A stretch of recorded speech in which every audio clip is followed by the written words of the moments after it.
The Indian Vice President Jagdeep Dhankhar has said that India cannot have a situation where the court directs the president. The Vice President also called Article 142 a provision granting the court the power to ensure complete justice. His recent remarks have set off a political firestorm.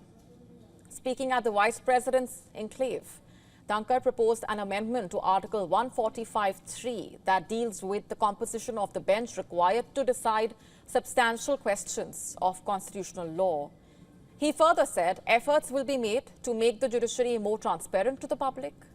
Dhankhar further critiqued the frequent use of Article 142 by stating how it is available to the judiciary 24/7. Article 142. Article 142 has become a nuclear missile against democratic forces. Available to judiciary 24/7.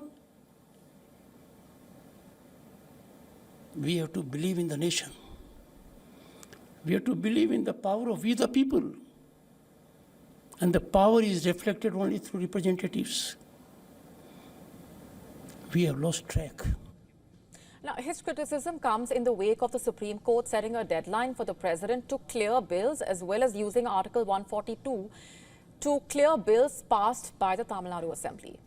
On the 8th of April, the Supreme Court for the first time prescribed the president should decide on the bills referred by the governor within 3 months. It said in case of any delay beyond that period, appropriate reasons will have to be recorded and conveyed to the state concerned. The court also said the president can consult the apex court before taking a call on state bills and set a 1-month deadline for the governors to act on bills passed by the state assemblies.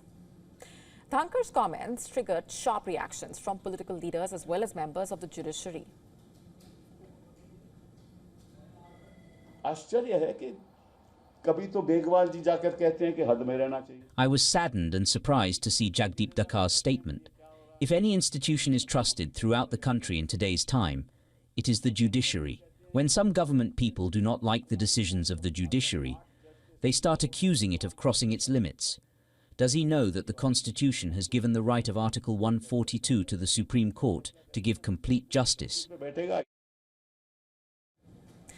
Sibal also recalled that it was the 1975 Supreme Court judgment that had invalidated then Prime Minister Indira Gandhi's election. The Vice President's remarks also brought about mixed reactions from the judiciary. To my understanding, there should be a request to Honorable the Governor or Honorable the President, if so, to decide the matters as expeditiously possible. And mandating within a timeline which the Constitution does not take care of should have been avoided if possible. Well, the government is entitled to bring a law, but at the same time, government is subject to scrutiny of the court. The refrain, which is now rather common, whether you hear the Vice President or you hear the Solicitor General addressing the court, in my opinion, is unwarranted. Mainly because the Parliament passes a law doesn't necessarily mean that by reason of its passage it is exempt from scrutiny and it cannot be examined for its legality. Legality is in the realm of the court and that jurisdiction is undisputed and undeniable. The use of Article 142 empowers the Supreme Court to deliver complete justice in any cause or matter pending before it. The Supreme Court has used Article 142 in recent years. In the year 2024, it used the provision thrice. Most prominently, the top court used Article 142 to clear the bills pending with the Tamil Nadu governor. One of the bills had been pending approval since January 2020. But the Supreme Court's use of the article has sparked a debate over whether its landmark judgment is a case of judicial activism or one of judicial overreach. Before the Vice President, the Kerala Governor, legal experts and senior government officials have also voiced concern over the apex court setting deadlines for the executive, as well as the use of Article 142 to clear bills. On to Syria now. Even as Syrians are recovering from their political crisis, there's another crisis that is looming. that of a massive cash crunch. Since the ouster of former President Bashar al-Assad last December, Syria has been struggling to emerge from the wake of nearly 14 years of the civil war, and its banking sector has taken a hit. In the capital, Damascus, Syrians could be seen gathering outside a bank to withdraw money from the ATMs. The situation being grim, with people crowding up for hours from morning to night to collect their salaries. Waiting for 3, maybe 4 hours. I haven't received my salary in a month and a half. I did receive the grant, but I still haven't gotten my salary. I don't know the reason, whether it's because the cash dispensers are understocked or some other reason. There are queues everywhere, at ATMs, at bakeries. It's completely frustrating.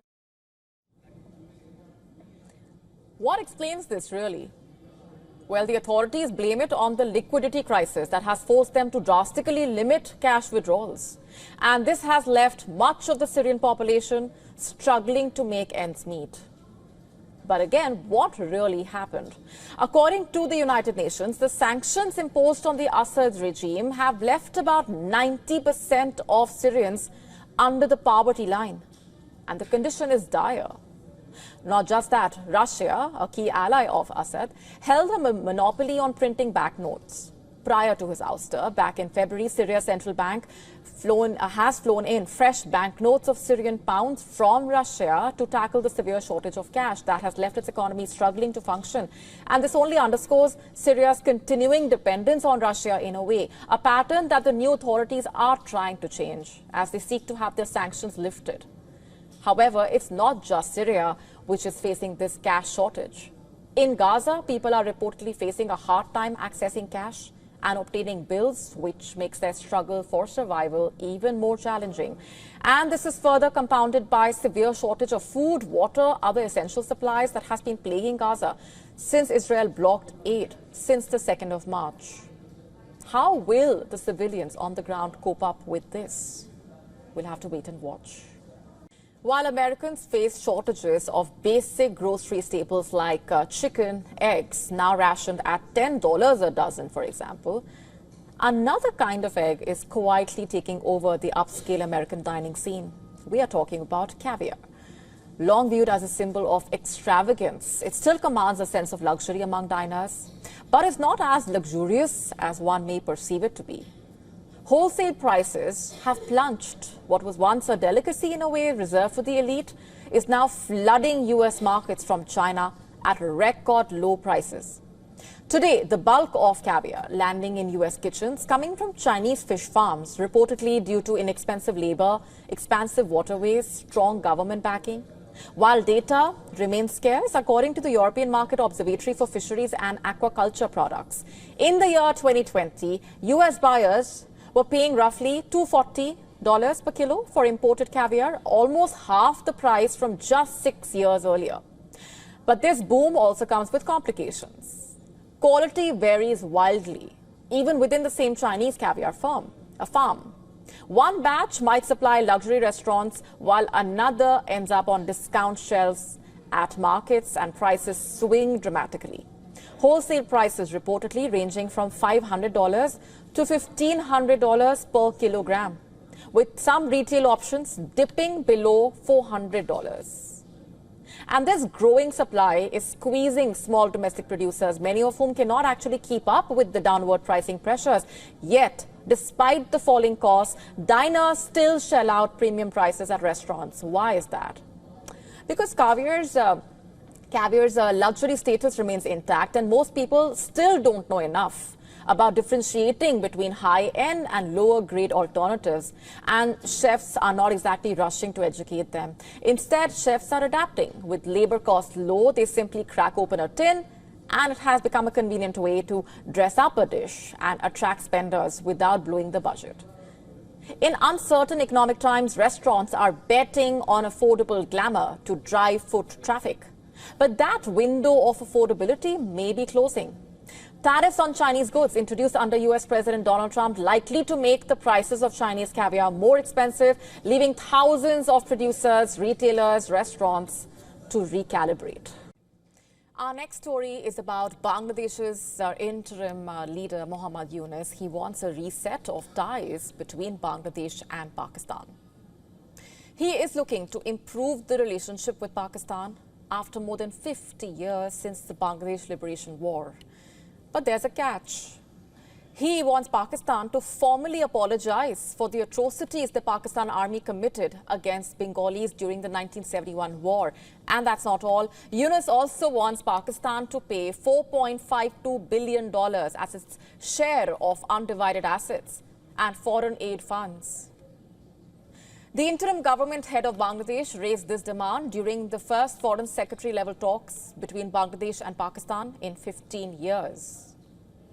According to reports, ordinary Bangladeshis are shocked with this demand, and we have the same question. Is an apology from Islamabad enough to undo the historical wrongs? Is it that easy to forget the atrocities committed against Bengalis? Because during Operation Searchlight, Pakistani forces caused the deaths of around 3 million Bengalis and committed serious crimes against women. Bangladesh only became an independent nation in 1971 after a brutal struggle. And in Dhaka's own words, the historically unresolved issues, which include its share of assets from when both the countries were one, like aid money and savings. Also, Pakistan has not provided Bangladesh its share of $200 million in foreign aid after the deadly 1970 cyclone. We are talking about the Ebola cyclone, known to be one of the deadliest tropical storms ever, resulting in the loss of up to 500,000 lives in what is now Bangladesh. Bangladesh's foreign secretary, in fact, has reportedly said that these matters need to be settled to build a strong relationship. So while it states its demands, Bangladesh is also interested in holding talks to discuss these issues. He mentioned that Pakistan's Deputy Prime Minister and Foreign Minister set to visit Bangladesh soon. Amna Baloch, Pakistan's Foreign Secretary, also met with Bangladeshi leaders to talk about the common interest. She highlighted the opportunities for trade between Bangladesh and Pakistan. Baloch stated that both countries have their own markets and should not miss opportunities for collaboration. Now, it's clear that the Yunus government is trying to both woo and demand an apology from Pakistan. But while this might seem like a clever strategy for the government in Dhaka, it has reportedly not gone down well among Bangladeshis. According to The Telegraph, a large number of Bangladeshis saw this as yet another insult to the country's struggle for freedom. Many Bangladeshis are calling it an affront to the country's freedom struggle. Remember, reports suggest that 30 lakh people were killed within a span of 9 months, and more than 4 lakh women were raped. Thousands of teachers, doctors, lawyers, journalists, engineers were killed. Moreover, even if Pakistan apologizes, can the people of Bangladesh forget the widespread atrocities and the human rights violations committed by the Pakistan army?